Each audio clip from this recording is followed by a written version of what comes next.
Welcome to my channel आशा ज्ञानदीप। मोर आशा जगन्नाथ कृपार समस्ते खुशी थी भलरे थी मन दे पढ़ापढ़ी पिला माने आमे गत वीडियो रे सेकंड चैप्टर रो क्वेश्चन आंसर डिस्कशन करथिले। आज आमे थर्ड चैप्टर रो क्वेश्चन आंसर डायरेक्ट डिस्कशन करबा। ओके, जदि तुम ए टॉपिक बुझिबा को चाहूचो ते मते कमेंट बॉक्स रे कमेंट करो। मु निश्चित भाव में ए टॉपिक रिलेटेड वीडियो आनिबी। ओके, एबे आमे डायरेक्ट क्वेश्चन आंसर डिस्कशन करबा। अच्छा, थर्ड चैप्टर कोन पिले ना विद्युत एहार परिपथ और उपादान हैला। देख एबे क्वेश्चन आंसर देख पिले कोन देला। आस आम शिक्षण अभिवृद्धि करवा। फर्स्ट क्वेश्चन कौन देला, भूल उक्ति को बाछ। यही चार्टा भितर जोटा भूल तुम बाछब। ओके, देख कौन देला चार्टा क्वेश्चन। विद्युत परिपथ रे विद्युत स्रोतर उत्स हेउची गोटे स्विच।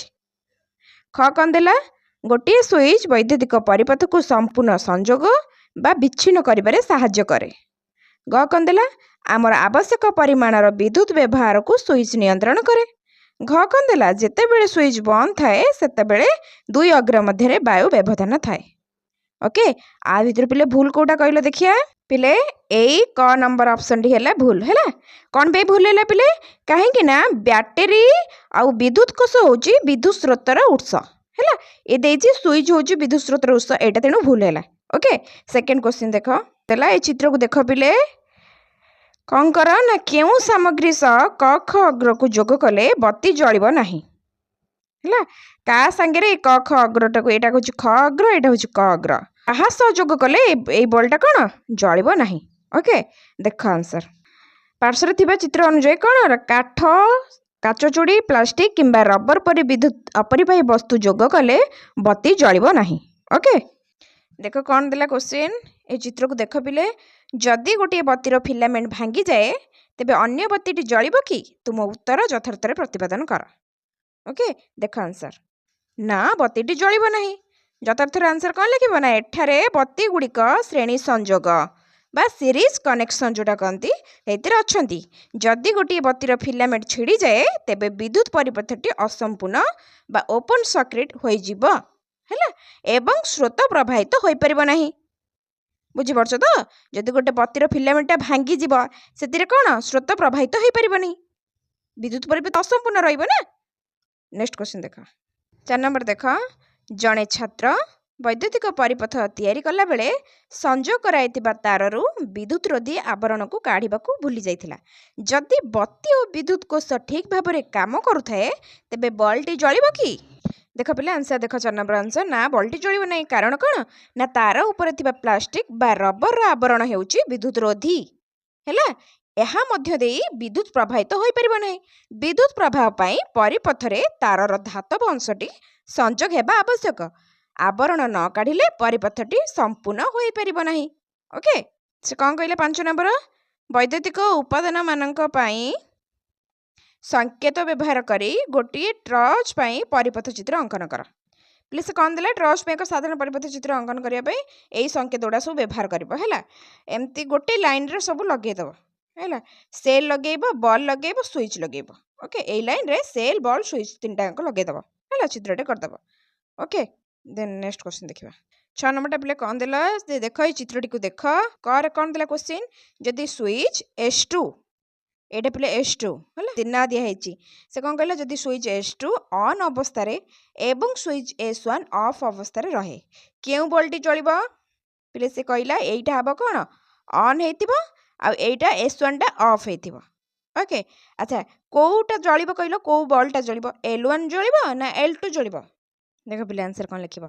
आंसर कौन लिखिबो देख, जदि S2 ऑन थिबो S1 ऑफ थिबो कहला ताहले कौन हबो ना बल्टा जलिबो नाही। कारण कौन ना S1 बंद होइथिबारु बैटरी रु विद्युत प्रवाह आदौ होई परिबो नाही। S1 टा कौन बंद होइथिबारु ऑफ होइथिबारु विद्युत प्रवाह आदौ होई परिबो नाही हैला। तब सेकंड क्वेश्चन कौन देथिला, जदि S2 ऑफ थिबो S1 ऑन थिबो ताले कौन हबो, ताले L1 बल्टी जलिबो हैला। L1 बल्टी जलिबो कारण S1 ऑन थिबारु L1 देई परिपथ संपूर्ण हेउची, किंतु S2 ऑफ थिबारु L2 कौन हबो पाखकु विद्युत पहुंची परिबो नाही। बुझिबले, एतिक आंसर लिखिबो। देन देखो क्वेश्चन देख बिले गर क्वेश्चन कौन देला, जदि S1 S2 उभय ऑन अवस्था रे रहे तेबे केउ बल्टी जलिबो? L1 ଆଉ L2 ଉଭୟ ଜଳିବ ହେଲା। L1 L2 ଉଭୟ ଜଳିବ। ଓକେ, ସେ କ'ଣ ଦେଲା? ଯଦି S1 S2 ଉଭୟ ଅଫ୍ ଅବସ୍ଥାରେ ରହେ ତେବେ କେଉଁ ବଲ୍ଟି ଜଳିବ? ଲେଖିବ L1 ଓ L2 କୌଣସିଟି ବି ଜଳିବ ନାହିଁ ହେଲା। ନାଇଁ, L1 ଆଉ L2 ଜଳିବ ନାହିଁ। ଓକେ, 7 ନମ୍ବର କ୍ୱେଶ୍ଚିନ୍ ଦେଖ। ଏଇ ଚିତ୍ରକୁ ଦେଖ ପିଲେ। ଦର୍ଶାଇଥିବା ଭଳି ଭାରତ ଏକ ବିଦ୍ୟୁତ ପରିପଥ ତିଆରି କଲା।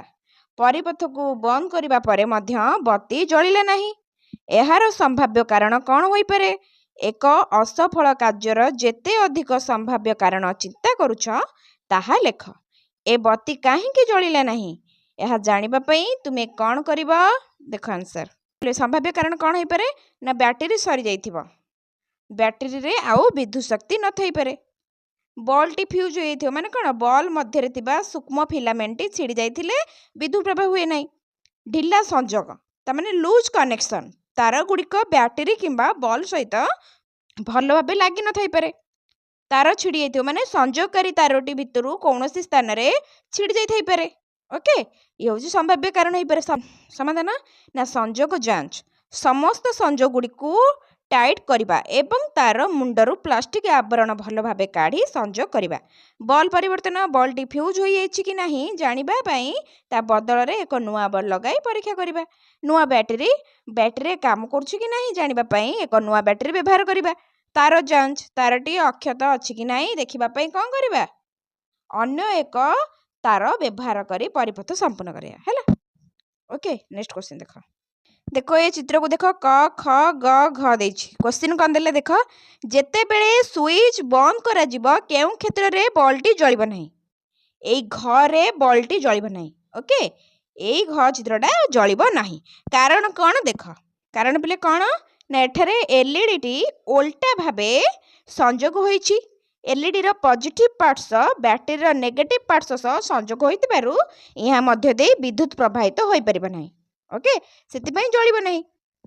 ଦେଖ ନେକ୍ସଟ କ୍ୱେଶ୍ଚିନ୍। 9 ନମ୍ବର ଦେଖ। ମନେକର ପଜିଟିଭ୍ ନେଗେଟିଭ୍ ଚିହ୍ନ ସଂକେତ ବ୍ୟାଟେରୀରେ ପଢ଼ି ହେଉନାହିଁ।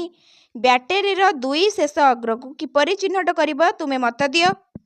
ପଜିଟିଭ୍ କେଉଁ ପଟେ ଲେଖା ହେଇଛି, ନେଗେଟିଭ୍ କେଉଁ ପଟେ ସେ ଜାଣିପାରୁନାହାନ୍ତି କି ଚିହ୍ନି ପାଇଲେନି। ସେଇ ଟାଇମ୍ରେ ତୁମେ କ'ଣ କରିବ? ବ୍ୟାଟେରୀ ଦୁଇ ଶେଷ ଅଗ୍ରକୁ କିପରି ଚିହ୍ନଟ କରିବ ଏଇଟା ପଜିଟିଭ୍ ଆଉ ନେଗେଟିଭ୍ ବୋଲି? ଦେଖ, ଗୋଟେ ଆଳୁ ନେଇକି ପରୀକ୍ଷା କରିବ ହେଲା। ଏକ ଆଳୁକୁ ଦୁଇ ଫାଳ କରି କାଟି ସେଥିରେ ବ୍ୟାଟେରୀର ଦୁଇଟି ତାରକୁ କିଛି ଦୂରତାରେ ପୁରାଇ ଦିଅନ୍ତୁ। କିଛି ସମୟ ପରେ ଯେଉଁ ତାର ଚାରିପାଖରେ ନେଳିଆ ସବୁଜ ରଙ୍ଗର ଦାଗ ଦେଖାଯିବ ସେହି ତାରଟି ବ୍ୟାଟେରୀର ଯୁକ୍ତ ହେଲା, ଶେଷାଗ୍ର ସହ ସଂଯୁକ୍ତ ହୋଇଛି ବୋଲି ଜାଣିପାରିବ। 10 ନମ୍ବର ଦେଖ ପିଲେ କ'ଣ ଦେଲା। ତୁମକୁ 6ଟି ବିଦ୍ୟୁତ କୋଷ ଦିଆଯାଇଛି ABCDEF। ସେଥିରୁ କେତେକ କାର୍ଯ୍ୟକ୍ଷମ ଓ ଅନ୍ୟ କେତେକ କାର୍ଯ୍ୟକ୍ଷମ ନୁହନ୍ତି। ଏକ ଶିକ୍ଷଣ କାର୍ଯ୍ୟର ପରିକଳ୍ପନା କର ଯାହାଦ୍ୱାରା କେଉଁ କୋଷ ଗୁଡ଼ିକ କାର୍ଯ୍ୟକ୍ଷମ ଅଟନ୍ତି ଜାଣିହେବ। କ'ଣ ଦେଲା? ତୁମେ ଆବଶ୍ୟକ କରୁଥିବା ପଦାର୍ଥର ତାଲିକା କର। ତୁମେ କେଉଁ ପ୍ରଣାଳୀ ଅନୁସରଣ କରିବ ତାହା ଲେଖ। କ'ଣ ଦେଲା? କାର୍ଯ୍ୟକ୍ଷମ ଥିବା କୋଷକୁ ଚିହ୍ନଟ କରିବା ପାଇଁ ଏହି ପଦାର୍ଥ ସାହାଯ୍ୟରେ କାର୍ଯ୍ୟକ୍ରମ ସମ୍ପାଦନ କର। ଓକେ, ଦେଖ ଆନ୍ସର କ'ଣ ଲେଖିବା। କ ଖ ଗ ଦେଖ। ଆବଶ୍ୟକ ପଦାର୍ଥ ଏକ ଛୋଟ ବିଦ୍ୟୁତ ବଲ୍ ବା ଏଲ୍ଇଡି ଏବଂ କିଛି ସଂଯୋଗକାରୀ ତାର। ଖ ପ୍ରଣାଳୀ କ'ଣ ଲେଖିବ? ନା ପ୍ରତିଟି ବିଦ୍ୟୁତ କୋଷ ABCDEFକୁ ଏକ ଏକ କରି ନେଇ ବଲ୍ ସହିତ ଏକ ପରିପଥ ତିଆରି କରିବ। ସମ୍ପାଦନ କ'ଣ? ଯଦି ବଲ୍ଟି ଜଳେ ତେବେ ସେହି କୋଷଟି କାର୍ଯ୍ୟକ୍ଷମ ଅଟେ। ଯଦି ବଲ୍ଟି ଜଳିବ ନାହିଁ ତେବେ କୋଷଟି ଅକାମୀ ବା କାର୍ଯ୍ୟକ୍ଷମ ନୁହେଁ। ଓକେ, ନେକ୍ସଟ କ୍ୱେଶ୍ଚିନ୍ ଦେଖ। 11 ନମ୍ବର କ'ଣ ଦେଲା ପିଲେ। ଏଇ ଚିତ୍ରକୁ ଦେଖ। ଗୋଟେ ଏଲ୍ଇଡି ଜଳିବା ପାଇଁ ଦୁଇଟି ବିଦ୍ୟୁତ କୋଷ ଆବଶ୍ୟକ କରେ। କବିତା ଏକ ପରିପଥ ଚିତ୍ର ତିଆରି କଲା। ବଲ୍ ଜଳିବ କି? ଯଦି ନା ତେବେ ତାରକୁ ନେଇ ସଠିକ୍ ସଂଯୋଗ କର। ଫାର୍ଷ୍ଟ କ'ଣ ଲେଖିବା? ଏଇ ଚିତ୍ର ଅନୁଯାୟୀ ବଲ୍ଟି ଜଳିବ ନାହିଁ। ତ୍ରୁଟି କ'ଣ ପିଲା ରହିଲେ? ଏଠାରେ ଦୁଇଟି ଯାକ ବ୍ୟାଟେରୀର ଯୁକ୍ତ ପ୍ରାନ୍ତ ପରସ୍ପର ଆଡ଼କୁ ରହିଛି ଯାହା ଭୁଲ ସଂଯୋଗ। ସଠିକ୍ ସଂଯୋଗ ତାହେଲେ ପିଲା କ'ଣ? ନା ବଲ୍ ଜଳିବା ପାଇଁ ଗୋଟିଏ ବ୍ୟାଟେରୀ ଯୁକ୍ତ ପ୍ରାନ୍ତକୁ ଅନ୍ୟ ଏକ ବ୍ୟାଟେରୀ ବିଯୁକ୍ତ ପ୍ରାନ୍ତ ସହ ସଂଯୋଗ କରିବାକୁ ପଡ଼ିବ। ପଜିଟିଭ୍ ସାଙ୍ଗରେ ନେଗେଟିଭ୍କୁ ସଂଯୋଗ କରିବାକୁ ପଡ଼ିବ। ଏହାପରେ ବାକି ଥିବା ଦୁଇଟି ପ୍ରାନ୍ତକୁ ଏଲ୍ଇଡି ସହ ସଠିକ୍ ଭାବେ ଯୋଗ କଲେ କ'ଣ ହେବ? ବଲ୍ଟି ଜଳିବ। ଓକେ, ଶେଷ। ଯଦି ତୁମକୁ ଭିଡ଼ିଓଟି ଭଲ ଲାଗିଥାଏ ନେକ୍ସଟ ଭିଡ଼ିଓ ପାଇବା ପାଇଁ ଜଲ୍ଦି ଯାଇ ଚ୍ୟାନେଲକୁ ସବସ୍କ୍ରାଇବ୍ କର, ଲାଇକ୍ କମେଣ୍ଟ ସେୟାର ଓକେ କରିବାକୁ ଭୁଲିବ ନାହିଁ। ଜୟ ଜଗନ୍ନାଥ। ରହିଲି। ଦେଖା ପୁଣି ନେକ୍ସଟ ଭିଡ଼ିଓରେ।